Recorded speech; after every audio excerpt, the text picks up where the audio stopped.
আসসালামু আলাইকুম বন্ধুরা। আমি ও আমার বন্ধু আনোয়ার হোসেন পিন্টু আজকে মান্ডলের উদ্দেশ্যে রওনা দিলাম। সেখানে আমাদের কাকনহাট পল্লী বিদ্যুৎ অফিসের আমাদের ইলেকট্রিশিয়ানের একটি সংগঠন রয়েছে। সে সংগঠনের পিকনিক মান্ডলে, সেই পিকনিকের উদ্দেশ্যে আমরা দুই বন্ধু রওনা দিলাম।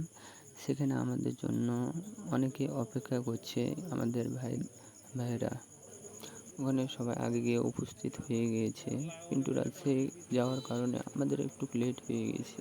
অবশেষে আমরাও চলে আসলাম। পিকনিকে এসে রান্না বান্না করে এখন খাওয়া দাওয়া চলছে, সবাই সেই খাওয়া দাওয়া করছে। আমার ইলেকট্রিশিয়ান ভাই মুশফিকুর রহমান, তিনি খুব সুন্দর করে আজকের রান্না করেছেন। রান্নার খুব সুস্বাদু হয়েছে এবং আমাদের যে ডাউলটা দেখতে পাচ্ছেন, ডাউলটা খুব সুন্দর একটা রান্না হয়েছে, সবাই মজা করে খাচ্ছে। পিকনিক মানেই আনন্দ, আনন্দই মানবতা। তাই আজকের পিকনিকে সবাই কাজ করেছে আর আনন্দ করেছে। আনন্দ এখানে দেখতে পাচ্ছেন, কয়েকজন খাবার পরিবেশন করছেন। সবাই বসে গেলে তো হবে না, কেউ কেউ খাওয়াতে হবে, তাই কয়েকজন খাবার পরিবেশন করছে।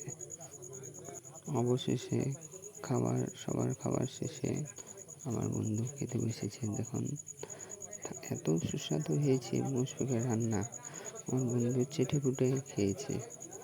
তার প্লেটে একটা কোনো কিছু খাওয়া দাওয়া শেষ। বন্ধুরা, আল্লাহ হাফেজ, ভালো থাকবেন।